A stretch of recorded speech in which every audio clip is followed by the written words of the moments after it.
প্রিয় সবাই, যথারীতি আজকে একটু দেরি হয়ে গেল। প্রতিদিন এই অ্যাপোলজিটা করতে হচ্ছে। আসলে ইফতারির পরে টাইমটা কমে যাচ্ছে, আর কিছু অফিসিয়াল ফোন কল হচ্ছে ইদানিং মাগরিবের পরে, যেগুলো একটু অ্যান্সার করতে গিয়ে একটু দেরি হয়ে যাচ্ছে। হোপ আপনারা একটু পজিটিভলি দেখবেন বিষয়টা। সো আশা করি আপনারা শুনতে পাচ্ছেন আমাকে। যদি না পান আমাকে কাইন্ডলি জানাবেন। আই হোপ আজকে আমরা আমাদের যে ম্যানেজিং রিলেশনশিপ তার সেকেন্ড পার্ট নিয়ে আজকে আমরা আলোচনা করব। সো অনেকে জয়েন করে ফেলছেন, একটু কাইন্ডলি যদি আমাকে মেনশন করেন যে আপনারা শুনতে পাচ্ছেন কিনা, then it is better for me.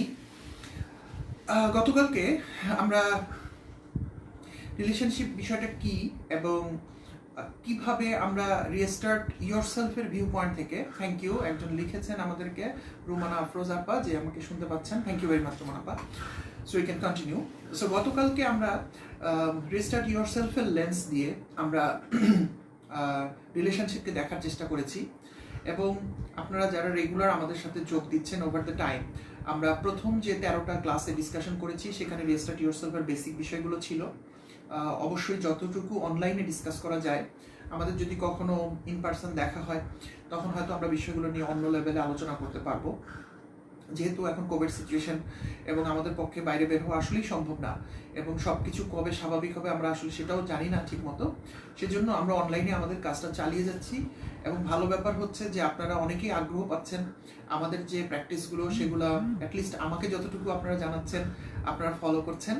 এবং তারও থেকে বেশি ইম্পর্টেন্ট যে আপনারা যখন আমার সাথে কথা হচ্ছে কিংবা আপনার গ্রুপে লিখছেন, আপনারা জানাচ্ছেন যে আপনাদের ডেভেলপমেন্ট হচ্ছে। এটা আমার জন্য একটা বিরাট প্রাপ্তি। গতকালকে ইনফ্যাক্ট আমার রংপুর জেলা স্কুলের বন্ধুদের একটা আমাদের নিয়মিত এখন কিছু আলাপ আলোচনা হচ্ছে। আমরা সেই কত বছর আগে স্কুলে পড়েছি, আমার এক ফ্রেন্ডও বলছিল যে এই আলোচনাগুলো তার কাজে আসছে। সো অ্যাজ লং অ্যাজ জিনিসটা আমাদের কাজে আসে, আমাদের জন্য এটা অত্যন্ত উপকারী, অ্যান্ড এই জন্যই তো এটা শেয়ার করা। তা আজকে আমরা আসলে রিলেশনশিপকে একটু ডিফারেন্ট আঙ্গিকে দেখার চেষ্টা করবো। আচ্ছা, যেখান থেকে এটা বলতে গেছিলাম, সো যারা আপনারা রিস্টার্ট ইয়োরসেলফের রেগুলার ভাবে দেখছেন বা কনসেপ্টগুলো সম্পর্কে জানেন, আপনারা দেখবেন যে আমরা কিন্তু প্রত্যেকটা জিনিসকে খুবই সাধারণ একটা জিনিস যেটা সম্পর্কে আমরা অনেক দিন ধরে জেনে আসছি, সেই জিনিসটাকে আমরা একটু অন্য দৃষ্টিকোণ থেকে দেখার চেষ্টা করি। যেহেতু রিস্টার্ট ইয়োরসেলফের প্যারাডাইমটাই একটু আলাদা, এখানে আমরা সব কিছু নিরপেক্ষভাবে দেখতে চাই। সব কিছু আমরা বডি, মাইন্ড, ইমোশন এগুলাকে সরিয়ে দিয়ে আমরা লাইফ এনার্জির পার্সপেক্টিভ থেকে দেখতে চাই, এবং আমরা একটা হলিস্টিক অ্যাঙ্গেল থেকে দেখতে চাই, যেখানে আমাদের মধ্যে কোনো ইগো থাকবে না, কোনো বায়াসনেস থাকবে না। আমরা একেবারে নিরপেক্ষ হিসেবে, পুরোপুরি নিরপেক্ষ হিসেবে জিনিসটা দেখবো। এটা খুব ইন্টারেস্টিং, তাই না? আমরা গতকালকে বলছিলাম, দেখেন যে রিলেশনশিপ কিন্তু ইমোশনের উপর ভিত্তি করে টিকে থাকে, বা রিলেশনশিপের একটা মৌলিক একদম খুব স্ট্রং ফাউন্ডেশন হচ্ছে ইমোশন। আজকে আমরা এটা নিয়ে কথা বলবো। হয়রাস সেই জিনিসটাকেও আমরা মূল্যায়ন করেছি বা সেই জিনিসটাকে আমরা দেখেছি ইমোশন থেকে বের হয়ে এসে। আমরা এমন অনেক জিনিস নিয়ে আলাপ করি যে জিনিসগুলো আমাদের মাইন্ডে অপারেট করে, কিন্তু আমরা আবার মাইন্ড থেকে বের হয়ে এসে সেই জিনিসটাকে দেখি। আমরা এমন অনেক জিনিস নিয়ে আলাপ করি যেটা বডির সাথে রিলেটেড, কিন্তু আমরা বডি থেকে বের হয়ে এসে সেই জিনিসটাকে দেখি। So interesting. এবং এই জন্যই আমাদের দৃষ্টিভঙ্গিটা আলাদা। এবং যেহেতু আমরা বডি, মাইন্ড এবং ইমোশন থেকে আলাদা হতে চাচ্ছি, যারা পারছি একটু একটু বা বেশি বেশি, তাদের জন্য এই দেখাটা কিন্তু অনেক সহজ হয়ে যায়। এবং আমি মোটামুটি শিওর যে আমরা সোফার যতগুলো এক্সাম্পল ব্যবহার করছি এবং বেশ কিছু এক্সারসাইজ আপনারা করেছেন, প্র্যাকটিস, সাধনা আপনারা করেছেন, এবং আরও আমরা সামনে করবো। ইমোশনাল নিয়ে আমরা মানে রিলেশনশিপ নিয়ে আমরা করবো সামনে, কালকে শেয়ার করবো হয়তো এই জিনিসটা। তো সেই জায়গাগুলোতে কিন্তু আপনারা এই জিনিসগুলো দেখতে পাচ্ছেন, এবং যখন আপনারা নিজে থেকে আলাদাভাবে অন্য কোনো বিষয়কে দেখবেন, আমি শিওর আপনাদের জন্য অনেক উপকার হবে এবং আপনাদের ডিসিশন নেওয়াটা অনেক সহজ হবে। সো আজকে যেহেতু অনেকটা সময় চলে গেছে, আমরা সরাসরি আমাদের রিলেশনশিপে চলে যাচ্ছি। সো রিলেশনশিপকে গতকালকে আমরা দেখেছি বাইরে থেকে, এবং আমরা এটা বুঝেছি যে একজন মানুষ হিসেবে আমি যে বয়সের, যে ব্যাকগ্রাউন্ডের মানুষ হই, পুরুষ হই, স্ত্রী হই, যেই হই না কেন, আমাদের জন্য আমাদের যে রিলেশনশিপগুলো তৈরি হয়েছে বা সামনে হবে, সেই প্রত্যেকটার ক্ষেত্রে আমাদেরকে নিরপেক্ষ থাকতে হবে, এবং নিরপেক্ষ থেকে প্রত্যেকটা রিলেশনের যতটুকু চাহিদা সেই রিলেশনটা আমাকে ফুলফিল করতে হবে, অ্যাজ লং অ্যাজ আমি মনে করি এই রিলেশনটা আমার জন্য ইম্পর্টেন্ট, এই রিলেশনটা আমাকে টিকিয়ে রাখতে হবে। এখন আমাদের একটা খুব বড় ফ্যালাসি হচ্ছে আমাদের যে রিলেশনগুলো আমরা অটোমেটিক পেয়ে গেছি বা পিছনের দিক থেকে আমাদের কাছে চলে এসেছে, হয়তো একটা সময় ওগুলোর পিছনে আমরা এফোর্ট দিয়েছি, কিংবা অনেকগুলো রিলেশন এফোর্টলেসলি আমরা পেয়েছি, লাইক বাবা মার সাথে আমাদের যে রিলেশন, আমাদেরকে কিছুই করতে হয়নি, ওনারাই আমাদেরকে জন্ম দিয়েছেন এবং আমাদেরকে কোলে পিঠে মানুষ করেছেন, একটা অন্যরকম লেভেলের রিলেশনশিপ। ওখানে আসলে আমাদের খুব বেশি কিছু করার ছিল না বা আমাদের করতে হয়নি, কিন্তু আমরা রিলেশনটা পেয়ে গেছি। আবার এমন অনেক রিলেশন আছে যেগুলো আমরা কষ্ট করে করেছি, প্রবাবলি স্কুল কলেজ ইউনিভার্সিটি আমরা বন্ধু বানিয়েছি, উদাহরণ বলছি, এরকম আরও অসংখ্য উদাহরণ থাকতে পারে। আমাদের একটা কমন ফ্যালাসি হচ্ছে আমাদের যে রিলেশনগুলো ইতিমধ্যে আমাদের কাছে আছে সেই রিলেশনগুলোকে আমরা মূল্যায়ন করতে পারছি না, বা আমরা ধরে নিচ্ছি ওগুলো তো আছে, এবং আমরা ক্রমাগত নতুন রিলেশন ফর্ম করার জন্য চেষ্টা করছি, কারণ আমাদেরকে কেউ একজন বলেছে যে networking is the best, networking করে টিকে থাকা যায়।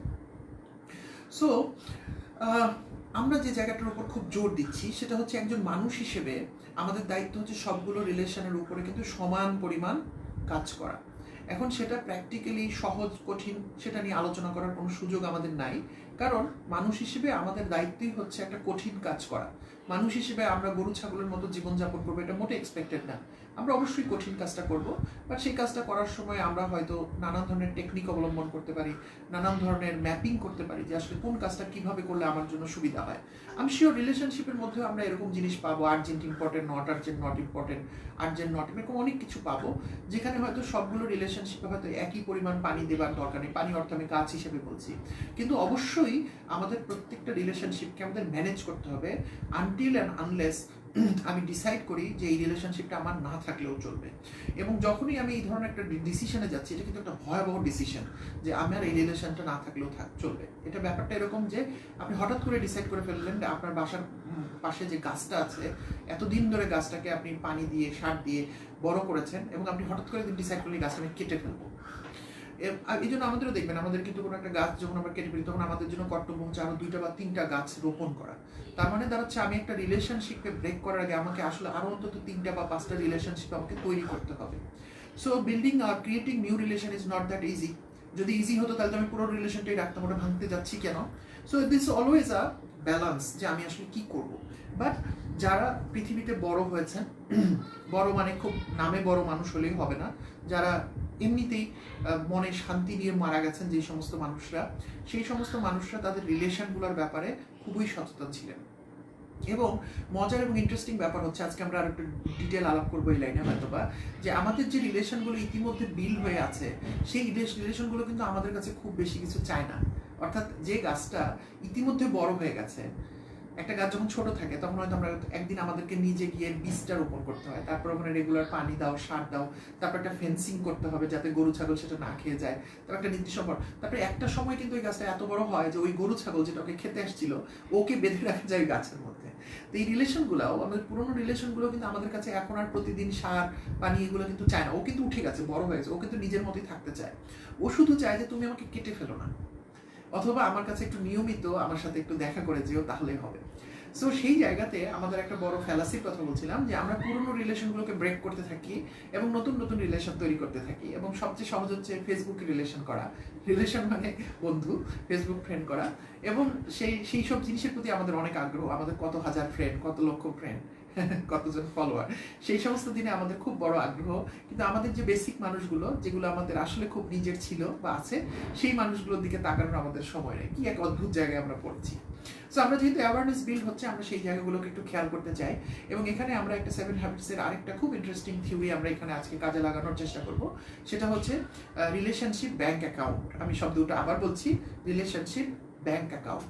সো স্টিফেন কোভে রিলেশনকে এক একটা ব্যাংক অ্যাকাউন্টের সাথে তুলনা করেছেন। আসলে 7 হ্যাবিটসের এইটাই মজার ব্যাপার যে 7 হ্যাবিটসের জিনিসগুলোকে এত সুন্দরভাবে এবং আমাদের প্রাত্যহিক জীবনের এত ঘটনার সাথে জিনিসগুলোকে মিলানো গেছে যে খুব সহজেই বোঝা যায় এবং আত্মস্থ করাটা খুব সহজ হয়। সো 7 হ্যাবিটসের আমরা যে রিলেশনশিপ ব্যাংক অ্যাকাউন্টের তত্ত্বটা আজকে আলোচনা করবো আপনাকে, সেখানে তারা বলছে যে দুইটা মানুষের মধ্যে, যে কোনো দুইজন মানুষ যারা একটা রিলেশনশিপের মধ্যে আছে, সেটা বাবা ছেলে, ওই যে আমি যতগুলো রিলেশনের কথা বলি, প্রত্যেকটা ক্ষেত্রে ওই দুজন মানুষের মধ্যে একটা অদেখা বা একটা ভার্চুয়াল ব্যাংক অ্যাকাউন্ট ফর্ম হয়েছে। ঠিক যেমন আপনি একটা বিকাশ অ্যাকাউন্ট করেন কিংবা আপনি একটা ব্যাংকে অ্যাকাউন্ট করেন, সো এক একটা অ্যাকাউন্ট যেমন খুলে যায়, সেরকম দুটা মানুষের মধ্যে, সে যে সম্পর্কেরই হোক না কেন, দুটা মানুষের মধ্যে একটা ব্যাংক অ্যাকাউন্ট ফর্ম করে, এবং এই ব্যাংক অ্যাকাউন্টের নাম উনি দিয়েছেন রিলেশনশিপ ব্যাংক অ্যাকাউন্ট। তাহলে আমার সাথে আমার মায়ের একটা ব্যাংক অ্যাকাউন্ট আছে, আমার সাথে আমার বাবার একটা ব্যাংক অ্যাকাউন্ট আছে, আমার সাথে আমার স্ত্রীর ব্যাংক অ্যাকাউন্ট আছে, আমার সাথে আমার ছেলের ব্যাংক অ্যাকাউন্ট আছে, আমার সাথে আমার গাড়ির ড্রাইভারের ব্যাংক অ্যাকাউন্ট আছে, আমার সাথে আমার বসের ব্যাংক অ্যাকাউন্ট আছে, আমার সাথে আমার পিয়ারদের প্রত্যেকের আলাদা একটা ব্যাংক অ্যাকাউন্ট, আমার টিমে যে আমরা তিনজন আমরা একসাথে কাজ করি, আমার সঙ্গে তিনজন কাজ করে, ওদের সাথে আমার আলাদা আলাদা একটা করে ব্যাংক অ্যাকাউন্ট আছে। আমি যেখান থেকে উঠে এসেছি, যে গ্রাম, সেখানকার অনেকগুলো মানুষের প্রত্যেকের সাথে আমার আলাদা আলাদা একটা ব্যাংক অ্যাকাউন্ট আছে। ড্রিমস ফর টুমরো যারা ভলান্টিয়ার, তাদের প্রত্যেকের সাথে আমার একটা ব্যাংক অ্যাকাউন্ট আছে। এমনকি আপনাদের সাথে আমার একটা ব্যাংক অ্যাকাউন্ট ফর্ম করেছে, যাদের সাথে আমার নিয়মিত দেখা বা কথা হচ্ছে। এবং আরো ইন্টারেস্টিং ব্যাপার হচ্ছে যে ব্যাংকে ব্যাংক অ্যাকাউন্ট খোলার ক্ষেত্রে কিন্তু আপনার দুই পক্ষের মধ্যে কাগজ কলম সাইন করতে হয়। এখানে কিন্তু কোনো ব্যাংক অ্যাকাউন্ট ফরমেশনের ক্ষেত্রে সাইন না করলেও হয়। সো দেখা যাচ্ছে আপনি হয়তো একটা বাসে চড়ে বা একটা টেম্পুতে চড়ে প্রতিদিন এক জায়গায় যান, এবং আপনি চেনেন না, জানেন না, আপনার সাথে রক্তের সম্পর্ক, পারিবারিক কোনো কিছুই নাই, আরেকটা লোক আপনার টেম্পুতে চড়ে প্রতিদিন ওই আরেকটা জায়গা, কোনো একটা জায়গায় যায়, আপনি জানেন না। সো আপনি প্রতিদিন টেম্পুতে ওঠেন এবং আপনাদের দেখা হয়, আপনার কিন্তু কথা হয় না, হয়তো বা পরিচিত হওয়ার প্রয়োজন বোধ করেন নাই, এবং প্রতিদিন সকালবেলা আপনাদের বাস স্ট্যান্ড বা টেম্পো স্ট্যান্ড দেখা হয়। যদিও আপনাদের মধ্যে কোনো ধরনের সম্পর্ক নাই, কিন্তু তারপরও অটোমেটিক একটা সময় আপনাদের মধ্যে একটা রিলেশনশিপ ব্যাংক অ্যাকাউন্ট খুলে যায়, এবং আপনার কোনো দিন জিজ্ঞেস করেন যে ভাই আপনি কোথায় যান আসলে, বাচ্চা কেমন আছেন, কি দুদিন আপনি আসলেন না, ব্যাপারটা কি। কোনোদিন কিন্তু কোনো একটা সম্পর্ক দিয়ে কিন্তু এই ব্যাংক অ্যাকাউন্টকে খোলা হয়নি, অর্থাৎ এটা অটোমেটিক বিল্ড হয়। এবং ইন্টারেস্টিং ব্যাপার হচ্ছে দুজন মানুষ এটা অনুভব করতে পারে যে আমাদের মধ্যে একটা ব্যাংক অ্যাকাউন্ট ফর্ম করেছে। ঠিক যেমন কোনো দিন ঘোষণা যদি নাও দিই, বা 7:20 আমার আসার কথা, আমি যখন আসি না, হয়তো আজকে যেমন দেরি হয়েছে, আপনাদের অনেকে হয়তো পোস্ট করেছেন, কোনো কিছু লিখেছেন, তার মানে কি আপনারা কিন্তু আমার কাছে একটা দাবি তৈরি করেছেন যে না, আপনি কেন আসতেছেন না। কিংবা আমাকে ইথারাপা কোনো একদিন বলেছে যে আমি থিঙ্ক অ্যান্ড গ্রো রিচ হঠাৎ করে বন্ধ করে দেওয়ার পরে ওনার সঙ্গে যখন ঢাকায় আমার দেখা হলো, আমি ওনাকে জিজ্ঞেস করলাম আপু আমাকে কিছু ডেভেলপমেন্ট বলে দেন। উনি আমাকে বললো যে আপনি যে থিঙ্ক অ্যান্ড গ্রো রিচ বন্ধ করলেন, তো এটা কি কাউকে বলছিলেন। আমি তখন বোধ করলাম যে আসলে তো আমি তো কাউকে এটা বলিনি, আমি বলিনি, কারণ আমি বোধ করেছি যে এটা তো আমি এমনি করি, এটা বলার দরকার কি। বাট দেখেন রিলেশনশিপ কিভাবে ফর্ম করে, এবং আমি একটা জিনিসকে এমনি করি করি মনে করার সত্ত্বেও কিন্তু অনেক মানুষ এটার মধ্যে একটা রিলেশন খুঁজে পেয়েছেন, এবং সেজন্য আপনি এটার জন্য অপেক্ষা করেন। কিংবা আমি না আসলে আপনি আমার খোঁজ নেন যে ভাইয়া ভালো আছে কিনা, কিংবা লেট করে আসলে হয়তো প্রশ্ন করেন কেন আজকে লেট করছেন। যদি এটার মধ্যে কোনো একটা বন্ড না থাকতো, তাহলে আমরা এটাকে ক্যারি করতাম না। সো এইভাবেই কিন্তু রিলেশনশিপ ফর্ম করে। আজকে কিন্তু আমরা 7:45 শেষ করতে পারবো না। সো যারা 8টায় নামাজ পড়বেন, আমি একদম 7:55 বা 50-এর দিকে আপনাদেরকে ছেড়ে দেবো, যেই দ্রুত নামাজ পড়তে। ওকে, সো আমরা কোথায় ছিলাম, relationship bank account. So relationship bank account হচ্ছে একটা ব্যাংক অ্যাকাউন্ট, আমরা বুঝতে পারলাম, এবং এটি যে কোনো দুইজন মানুষের মধ্যে তৈরি হতে পারে, এবং দুইজন লোকের মধ্যে কোনো কাগজ সাইন করতে হবে না, শুধু দুইজন লোকের ফিল করতে হবে যে আমাদের মধ্যে একটা অ্যাকাউন্ট ফর্ম করে গেছে, যেমন আপনাদের সাথে আমার একটা অ্যাকাউন্ট ফর্ম করে গেছে। এখন রিলেশনশিপ ব্যাংক অ্যাকাউন্ট, এটার একটা ট্রানজ্যাকশন হবে। ব্যাংক অ্যাকাউন্ট মানে some sort of transaction. So বাংলাদেশে যত ব্যাংক আছে সেখানে লোকাল কারেন্সিতে যখন ট্রানজ্যাকশন হয়, সেই কারেন্সিটার হচ্ছে টাকা। আমেরিকায় গেলে হয়তো ডলার, ইংল্যান্ডে গেলে পাউন্ড, সেরকম। কিন্তু রিলেশনশিপ ব্যাংক অ্যাকাউন্টে ওয়ার্ল্ড ওয়াইড একটাই কারেন্সি ব্যবহৃত হয়, সেই কারেন্সিটার নাম হচ্ছে ট্রাস্ট বা বিশ্বাস। এটা আসলে ইমোশন থেকেই আসে, সেটা আমরা পরে কোনো সময় মেলাবো, আজকে যেহেতু সময় কম, কিন্তু এটাকে আমরা ট্রাস্ট বলেছি। ট্রাস্ট। সো আমি যখন একটা ব্যাংক অ্যাকাউন্ট যখন কোথাও খুলি, আমি যদি ওখানে টাকা জমা দিই, তাহলেই মাত্র কিন্তু আমি ওখান থেকে টাকা উঠাতে পারি। আমরা ক্রেডিট কার্ডের কথা বলছি না, আমরা নর্মাল অ্যাকাউন্টের কথা বলছি। আমি যদি টাকা জমা দিই, বা আমার যদি অফিস থেকে বেতন জমা পড়ে যায়, তারপর আমি একটা চেক লিখলে বা কার্ড পাঞ্চ করলে আমার কিন্তু টাকা বের হয়ে আসে। কিন্তু যদি আমার অ্যাকাউন্টে আমি টাকা জমা না দিই, বা ইতিমধ্যে আমি এনাফ টাকা তুলে থাকি যে আমার ব্যাংক অ্যাকাউন্টটা জিরো হয়ে গেছে, তারপর কিন্তু আমি ওই ব্যাংক অ্যাকাউন্টে গিয়ে কিন্তু চেক দিলে 5 বার সাইন করলে ওখান থেকে কিন্তু আমাকে টাকা দিবে না। খুব বেশি হলে যিনি টেলার, যিনি টাকা দেন, উনি হাসি মুখে বলবেন যে স্যার আজকে তো আপনার টাকাটা ডিপোজিট হয়নি, আপনি বরঞ্চ কালকে আসেন। কিন্তু সে কিন্তু টাকা কোনোভাবে দিবে না, আমি যতই চেষ্টা করি। সো আমাদের রিলেশনশিপ ব্যাংক অ্যাকাউন্টও কিন্তু এরকম। এখানে যদি এনাফ পরিমাণ ট্রাস্ট জমা হয়, তাহলেই মাত্র ওখান থেকে ট্রাস্ট উত্তোলন করা যায়। কিন্তু যদি ট্রাস্টের পরিমাণ জিরো হয়ে থাকে, সেখান থেকে আর ট্রাস্ট উত্তোলন করা যায় না। বরঞ্চ অন্য ব্যাংক অ্যাকাউন্ট থেকে রিলেশনশিপ ব্যাংক অ্যাকাউন্টের একটা বড় পার্থক্য হচ্ছে যে যখনই আপনি জিরো হয়ে যাওয়া ট্রাস্টের অ্যাকাউন্ট থেকে, অর্থাৎ ট্রাস্টের কারেন্সিতে জিরো হয়ে গেছে, আপনি ফার্দার ওখান থেকে ট্রাস্ট তুলে নিয়ে আসেন, তখন ওটা মাইনাস হয়ে যায়। অর্থাৎ টেলার, অন্য সব ক্ষেত্রে টেলার আপনাকে বলে স্যার হচ্ছে না, আপনি বরঞ্চ কালকে আসেন। আর এখানে টেলার আপনি প্রতিবার চেক সাইন করে দিচ্ছেন, জিরো থেকে মাইনাস হয়ে যাচ্ছে। আগে ছিল 0, 10,000 টাকার একটা চেক দিলেন, উনি সাইন করে দিল, টাকা পাবেন না, যান স্যার, কিন্তু আমার ওখানে -10 হয়ে গেল। আবার আমি কয়েকদিন পর বললাম আমাকে আরো 10,000 টাকা তুলতে দেন, উনি বলছে স্যার আপনার টাকা তো এখনো আসে নাই, এখন হবে না স্যার, পরে এসে, কিন্তু উনি আবার -10 করে দিলেন। সো আমার বটম লাইনটা কিন্তু -20 হয়ে গেল। নর্মাল ব্যাংকে এটা হয় না, কিন্তু ট্রাস্টের ব্যাংকে এটা হয়। ট্রাস্ট মানে কিন্তু ট্রাস্ট ওই ট্রাস্ট না, আমরা যে রিলেশনশিপ ব্যাংক অ্যাকাউন্টের কথা বলছি সেইখানকার ট্রাস্ট। তাহলে আমরা বুঝতে পারছি, সো রিলেশনশিপ ব্যাংক অ্যাকাউন্ট একটা দুজন মানুষ, যে কোনো দুজন মানুষের মধ্যে ফর্ম করে যারা একটা রিলেশনের মধ্যে আছে। রিলেশনটা যে কোনো রকম হতে পারে, এবং এখানে যে ট্রানজ্যাকশনের যে কারেন্সি সেটার নাম হচ্ছে ট্রাস্ট। এবং আমি যখন একটা রিলেশনশিপ অ্যাকাউন্টে এনাফ ট্রাস্ট জমা করব, সেখান থেকে আমি চাইলে ট্রাস্ট উত্তোলন করতে পারি। কিন্তু যদি আমার ট্রাস্ট 0 হয়ে যায়, তখন অ্যাকচুয়ালি রিলেশনশিপটা অ্যাকচুয়ালি আর থাকে না। যদি একটা অ্যাকাউন্ট আছে কিন্তু রিলেশনশিপ আসলে আর নাই, কারণ রিলেশনশিপ থাকলে তো দেয়া নেওয়ার ব্যাপারটা থাকতো, ভার্চুয়ালি আছে কিন্তু কোনো কাজ হবে না। সেখান থেকে যদি আমি ট্রাস্ট উত্তোলন করি, ওটা আস্তে আস্তে নেগেটিভের দিকে চলে যায়। সো কেন এই নেগেটিভ এবং এই পজিটিভের ব্যাপারটা, সেটা হচ্ছে যে কোনো সম্পর্কের ক্ষেত্রেই কতগুলো ট্রানজ্যাকশন কাজ করে। অর্থাৎ এমন কোনো সম্পর্ক নেই যে সম্পর্কটা ট্রাস্ট দেওয়া বা না দেওয়া, দেওয়া বা তোলা ছাড়া অপারেট করতে পারে। আমি যখন যে কোনো একটা রিলেশনের সাথে যখনই কোনো কাজ করি, প্রবলি আমার ছেলেকে যখন আমি পড়তে বসাই, এটা একটা কাজ, তখন কিন্তু অটোমেটিক আমি এই রিলেশনশিপে কিছু ট্রাস্ট জমা দিই। হয়তো এরকম অনেক ট্রাস্ট জমা দিয়ে দিয়ে আমার বাবা আমাকে আজকের জায়গায় রেখে চলে গেছেন। এই জন্য ওনার মৃত্যুর পরও কিন্তু আমি ওনার অবদানের কথাটা আমি স্বীকার করছি, বিকজ আমার বাবার এবং আমার যে রিলেশনশিপের যে ব্যাংক অ্যাকাউন্টটা, সেটার দিকে যখন আমি তাকাই, তখন দেখি যে আমার বাবার জমানো ট্রাস্ট একদম ভর্তি হয়ে আছে, সুইস ব্যাংকের টাকার মতো। সেজন্য আমি বুঝতে পারি যে আমার বাবা আসলে আমাকে অনেক কিছু দিয়ে গেছে, কিন্তু সেটা হয়তো গোনা যায় না, কিন্তু আমাদের ব্যাংক অ্যাকাউন্টের দিকে তাকালে আমি সেটা বুঝতে পারি। আমার বাবা যেহেতু আর নেই, কাজে ওই রিলেশনশিপ ব্যাংক অ্যাকাউন্টটা কিন্তু আর পৃথিবীতে আর কোনোদিন অপারেট করে না। তাহলে ওনার যতটুকু জমা, আমি কিন্তু তত বড়ই দেখতে পারি, স্তূপটাকে দেখতে পারি। আমি ওনাকে কতটুকু দেখেছি এটা আমার দেখার কোনো সুযোগ নেই, এটা হয়তো আমার বাবা বেঁচে থাকলে বা উনি হয়তো বলতে পারতেন। তাহলে এই রিলেশনশিপ অ্যাকাউন্টটা থেকে কোনো কিছু উত্তোলন করারও সুযোগ নাই আমার বাবার, যেখানে আমার বাবা মারা গেছেন, জমা দেওয়ারও সুযোগ নাই। কিন্তু উনি আমাকে অনেক দিয়ে গেছেন জন্য আমার রিলেশনশিপ অ্যাকাউন্ট, ওনার ব্যাংক অ্যাকাউন্টে আমার প্রচুর ট্রাস্ট জমা পড়ে আছে। সো একইভাবে আমরা যখন কাউকে কোনো কিছু দেই, কোনো রিলেশনশিপে কোনো কিছু দেই মানে কিন্তু টাকা পয়সা, উপহার সামগ্রী না, যে কোনো কাজ যেটা তাকে পজিটিভলি ইম্প্যাক্ট করে, সেটাকে আমরা বলি রিলেশনশিপ ব্যাংক অ্যাকাউন্টে কোনো কিছু জমা করা।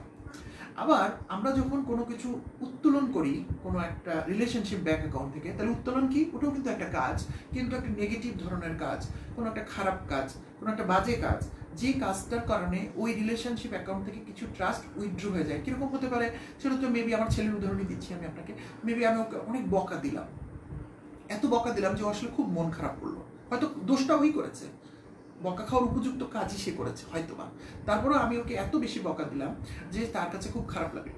কিংবা অন্য একটা রিলেশনের ব্যাপারে হয়তো সেখানে আমার একটা কথা দিয়েছিলাম আমি, ধরেন আমার বন্ধুদের মধ্যে, আমি সে কথাটা রাখলাম না, কিংবা কারো পিছনে গিয়ে তার সম্পর্কে খারাপ কথা বললাম। এই ধরনের কতগুলো নেগেটিভ এক্সাম্পল দিচ্ছি, প্রত্যেকটাই কিন্তু একটা কাজ। এবং এই কাজগুলো যখন আমরা করতে থাকি, তখন ওই রেসপেক্টিভ অ্যাকাউন্ট থেকে কিন্তু আমার ট্রাস্ট উত্তোলন হয়ে যায়, অর্থাৎ ট্রাস্ট অটোমেটিক মাইনাস হয়ে যায়। ব্যাপারটা এরকম, খুব ইন্টারেস্টিং তাই না? ভার্চুয়াল অ্যাকাউন্টের মধ্যে ইলেকট্রনিকের থেকে বেশি পাওয়ারফুল। তো ধরেন আপনাদের একজনের সাথে আমার কথা হচ্ছিল, এখন কথা বলে আমি চলে গেলাম, পরে পিছনে যে আপনার সম্পর্কে আমি বাজে কথা বলে দিলাম ওকে, যে এই লোকটা ফালতু একটা লোক, তাহলে কি আপনি কিন্তু জানলেন না বিষয়টা, কিন্তু অটোমেটিক আমাদের দুজনের অ্যাকাউন্টে কিন্তু মাইনাস হয়ে গেছে ট্রাস্ট। কার ট্রাস্ট ঘাটতি করলো? আমার ট্রাস্ট ঘাটতি করলো। তাহলে এভাবে যখন আমার ট্রাস্টটা ঘাটতি হতে থাকবে, এক সময় আমার ট্রাস্টটা কিন্তু, আমি আপনাকে যদি দিয়ে থাকি ধরেন 100 ট্রাস্ট দিয়েছি কথার কথা, তারপর 5 ট্রাস্ট তুলেছি, তাহলে ট্রাস্ট কিন্তু এখনো 95 জমা, রিলেশন কিন্তু চলবে। অর্থাৎ আপনি যখন দেখবেন যে আমি একটু 5 পরিমাণ ট্রাস্ট তুলে নিলাম, 100 জমা দেওয়ার পর আপনি নিরপেক্ষভাবে চিন্তা করবেন আপনার আমার রিলেশন যেহেতু, যে না, জাভেদ ভাই হয়তো কোনো একটা কারণ থাকতে পারে, যেহেতু অনেক জমা করছে লোকটা, আচ্ছা কোনো কারণে 5 ট্রাস্ট তুলে নিয়েছে, অসুবিধা নেই। কিন্তু আমি যখন আরো 90 একদিন উঠে নিয়ে আসবো, আপনি কিন্তু এই ব্যাপারে একটু সিরিয়াস হবেন যে ব্যাপারটা আসলে কি। উনি একসময় আমাকে ট্রাস্ট জমা করেছে বলে তো আমাকে নিয়ে যাতা করতে পারে না সে আসলে, আর সে এখন দেখা যাচ্ছে 95 পরিমাণই ট্রাস্ট তুলে নিয়েছে, ততক্ষণে কিন্তু সম্পর্কটা কিন্তু নড়বড়ে হয়ে গেছে। যেই মুহূর্তে আমি বাকি 5 ট্রাস্ট তুলে নিয়েছি আপনার মধ্যে থেকে, তখন আপনার সাথে আমার সম্পর্কটা কিন্তু 0 ট্রাস্টে চলে গেছে। আমাদের মধ্যে একটা ব্যাংক অ্যাকাউন্ট আছে, আমাদের দেখা হচ্ছে, কথা হচ্ছে, আমরা তো অনেক হাসাহাসি করছি, কিন্তু ভিতর থেকে আপনি জানেন যে না, এই লোক আমার জন্য ক্ষতিকর বা আমার জন্য উপকারী না। আমি যখন আরো 5 ট্রাস্ট তুলে নেবো, ওখান থেকে আরো 10 ট্রাস্ট তুলে নেবো, তখন কিন্তু আপনি আমাকে রেড মার্ক করে ফেলবেন।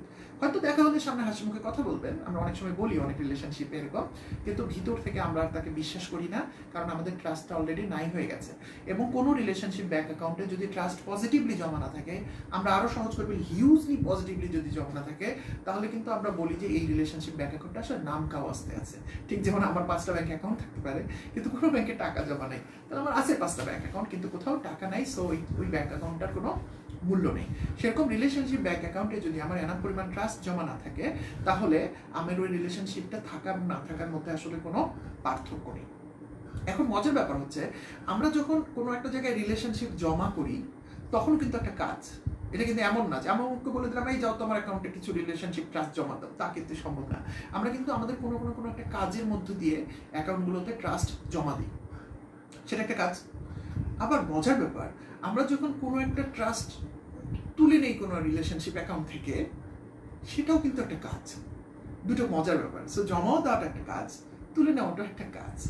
সো এমন না যে কোনো কিছু না করলে অটোমেটিক কোনো একটা কাজের মাধ্যমেই কিন্তু আমরা এই তুলে নেওয়ার কাজটা করি। তো যখনই আমরা কোনো একটা কাজ করি, সেই কাজটা করার জন্য কিন্তু আমাদের একটা সময় যায়, সময় ছাড়া তো আর কোনো কাজ করা যায় না। সেই সময়টা আমরা কোথা থেকে দিই? আমাদের ওই বার্থ টু ডেথের যে মাঝের একটা লম্বা কিন্তু খুবই মূল্যবান সময়, এবং যেটা খুব নির্দিষ্ট, এবং প্রতি মুহূর্তে বার্থ আস্তে আস্তে ডেথের দিকে আগায় যাচ্ছে এবং সময়টা ছোট হয়ে আসতেছে, ওরকম একটা, অনেকে বলছে ভাই আল্লাহ গায়ে না মরে যাচ্ছি তো। সো ওই সময়টার মধ্যে কিন্তু আমরা এই সমস্ত কিছু করছি। তাহলে আমাদের ওই যে আমরা বলেছি আমাদের বেসিক জায়গায় এনার্জি এবং টাইমের যে স্কেলটা, সেখানে আমাদেরকে আবার সাবধান হতে হবে যে আচ্ছা আমি তাহলে আমার মূল্যবান সময় দিয়ে এমন কি কাজ করে ফেলতেছি যেটা অ্যাকচুয়ালি আমার ট্রাস্ট উত্থাপন করছে, এই কাজ তো আমার করা যাবে না।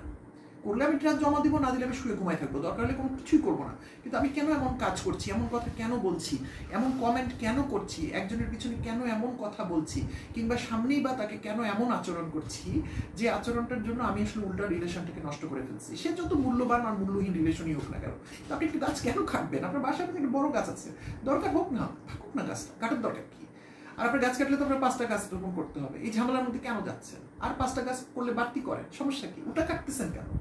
সো ওই জায়গায় আমরা অবশ্যই শিওর হবে নেবো, বা আমরা চিন্তা করে নেবো যে আমরা কেন এই কাজটা করতেছি। So that's number 1। নাম্বার 2 হচ্ছে, আমরা আমাদের বডি, মাইন্ড এবং ইমোশনকে এমন কোনো কাজের মধ্যে অন্তর্ভুক্ত করতে চাই না যে কাজটা আমাদের জন্য দিন শেষে ক্ষতিকর। এটাই তো আমাদের মূল রেস্ট এট ইয়োরসেলফের তো একদম মৌলিক জায়গা তো ওইটাই, যে অ্যাজ এ লাইফ এনার্জি আমি চাই আমার পূর্ণাঙ্গ জিনিসটা করতে। সো আমার আন্ডারে আমার 3টা অপারেশন রয়েছে, 3টা অফিসার, বডি, মাইন্ড এবং এনার্জি। এরা আমার বডি, মাইন্ড অ্যান্ড ইমোশন, এরা আমার অর্ডার ফলো করবে। তাহলে এরা যদি আমার অর্ডার ফলো করে, তাহলে এই 3জন এমন কোনো কিছু এক্সিকিউট করতে পারবে না যেটা দিন শেষে আমার জন্য ক্ষতিকর হয়। তাহলে আমার জন্য যে রিলেশনগুলো অটোমেটিক তৈরি হয়েছে, কিংবা যে রিলেশনগুলো আমি অনেক কষ্টে তৈরি করছি বা ভবিষ্যতে করব, সেগুলোকে কোনোভাবে এই 3জনের গাফিলতির জন্য নষ্ট হতে দেওয়া যাবে না। সো দিস 3 থিংসের উপর আমার এনাফ কন্ট্রোল থাকতে হবে। একটা সময় পার্সপেক্টিভ আমি বলে দিয়েছি, কিন্তু এই 3 অফিসারের উপর আমার এনাফ কন্ট্রোল থাকতে হবে যাতে তারা কখনোই আমার জ্ঞাতে কিংবা আমার অজ্ঞাতে এমন কোনো কাজ না করে যেটা বডিলি হতে পারে, যেটা মাইন্ডের জায়গায় হতে পারে, কিংবা যেটা ইমোশনের মধ্য দিয়ে হতে পারে, যে আমাকে সেই রিলেশনগুলো থেকে বিভিন্ন কিছু উইথড্র করে ফেলে। বডিলি কিভাবে হয় আমি আর এটাতে বিস্তারিত যাচ্ছি না। মাইন্ডে কিভাবে হয়, বডিটা আপনারা বুঝতেই পারেন। মাইন্ড কিভাবে হয়, মাইন্ড হচ্ছে সমস্ত কিছুর ওয়ার্কশপ এখানে। সো সেই ওয়ার্কশপ যেন আমার মতো করে পরিচালিত হয়। অ্যান্ড ফাইনালি আমার যে ইমোশন, এবং ইমোশনের জায়গাতে সবচেয়ে বড় যে ভয়ঙ্কর জিনিসটা আমরা সবসময় বলি, ইমোশন যখন একবার অপারেট করতে শুরু করে, সে তখন বডি আর মাইন্ডকে অফ করে দেয়।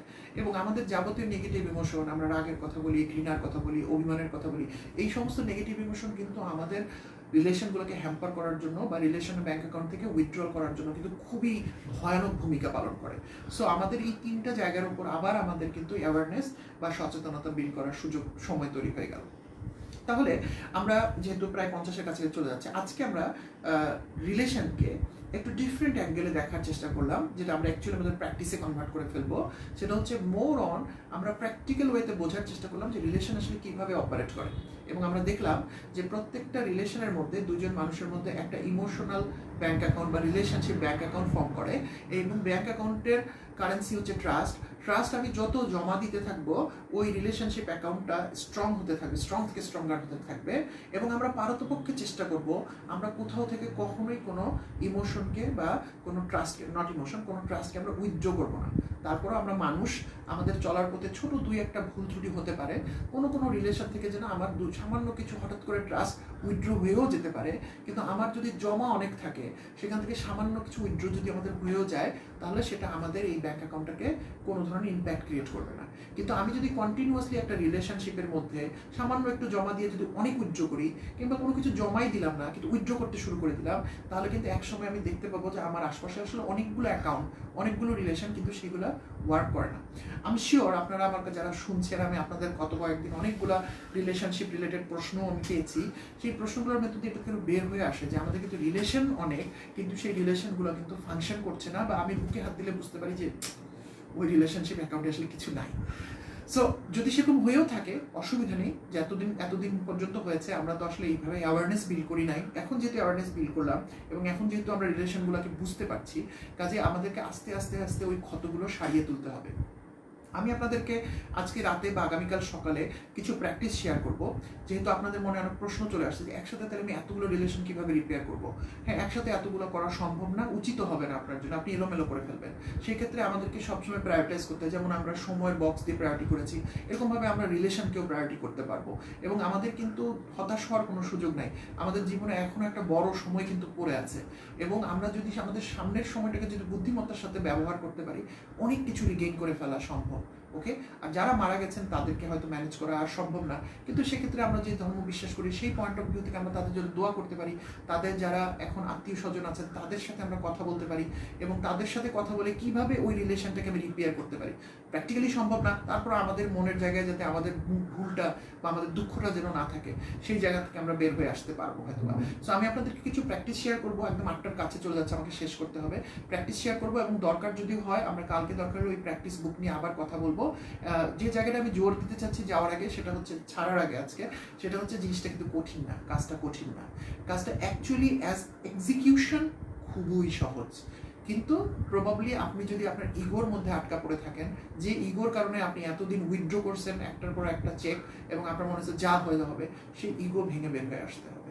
এবং আমার মনে হয় আমরা যারা রিস্টার্ট ইয়োরসেলফ রেগুলার আলোচনা করছি, আমরা ইগোর ঊর্ধ্বে চলে আসতে পেরেছি, কাজে আমাদের জন্য আসলে আর কোনো সমস্যা হবে না। Will just take a phone and আমরা ফোন কল করবো, দরকার হলে চিঠি লিখবো, দরকার হলে দেখা করবো, করোনার মধ্যে বসে দেখা করার কিছু আমরা যা লাগে আমরা করবো, কিন্তু আমাদের জন্য যেটা সঠিক আমরা সেটা করবো, কারণ আমরা কতদিন পৃথিবীতে বেঁচে আছি আমরা জানি না, এবং আমাদের জাজ কিন্তু আমরা নিজে, আমরা ডেথ বেডে শুধু এতটুকু জানতে চাই যে আমি ঠিক কাজ করেছি পৃথিবীতে, আমার কাজগুলো সব ঠিক আছে। আগে যদি ভুল করে থাকি সেটা আমি ক্ষমা চেয়ে নিয়েছি, এবং যেদিন আমি বুঝেছি সেদিন থেকে সব কিছু আমি ঠিক করে নিয়েছি। আজকে এখানেই শেষ করছি, সময় খুব কম, তারপরও আপনাদেরকে সেই কশনটা একটু দিতেই হয়, কারণ আজকে কিন্তু রেকর্ড পরিমাণ প্রায় 750 বা 850 মানুষ আক্রান্ত হয়েছেন। আজকে স্বাস্থ্য মন্ত্রণালয়ের স্বাস্থ্যমন্ত্রীর বক্তব্য দেখলাম, উনি বলছেন সব কিছু যেহেতু খুলে যাচ্ছে এটা তো বাড়বে, খুবই স্বাভাবিক, কিন্তু কোনটার কারণ আর কোনটা এফেক্ট আমি ঠিক বুঝতে পারছি না। তারপরেও সার্কেল অফ নন কন্ট্রোল আমাদের জন্য, ওনারা যা করবেন আমাদেরকে সেটাই মেনে চলতে হবে, খামাখা সার্কেল অফ নন কন্ট্রোলে গিয়ে এনার্জি দিতে চাই না। সার্কেল অফ কন্ট্রোলের যে জায়গাটা, যেখানে আমরা কিভাবে নিরাপদ থাকবো, কিভাবে বারবার হাত ধুবো, মাস্ক ছাড়া বাইরে যাবো না, একান্ত দরকার হলে স্বাস্থ্যবিধি মেনে বাইরে যাব, অপ্রয়োজন জায়গায় কোথাও ঘুরবো না, ফিরবো না। সো সেভাবে যেন আপনারা নিজেদেরকে নিরাপদ রাখেন, আর নিজেদের আত্মীয় স্বজন বন্ধু বান্ধবদের একটু খোঁজ নেবেন। আজকে আমরা এখানেই শেষ করছি, কালকে আমরা আশা করি 7:20 বা 25-এ আবার দেখা হবে। এর মধ্যে আমি আপনাদেরকে প্র্যাকটিসটা শেয়ার করে দিব, আপনারা যদি প্র্যাকটিসটা এনাফ বুঝে ফেলেন তাহলে হয়তো আমাদের আর আলোচনা করতে হবে না, একটু ফিডব্যাক দিন। আর যদি মনে হয় যে না বোঝা যাচ্ছে না, দরকার আমরা আরেকদিন 20 মিনিট 25 মিনিট এটা নিয়ে কথা বলবো, আমাদের সময়ের অভাব নেই, আমাদের কাছে অনেক সময় আছে মৃত্যু পর্যন্ত। আজকে আপনারা যেখানেই থাকবেন ভালো থাকবেন, নিরাপদে থাকবেন, কালকে আবার কথা হবে।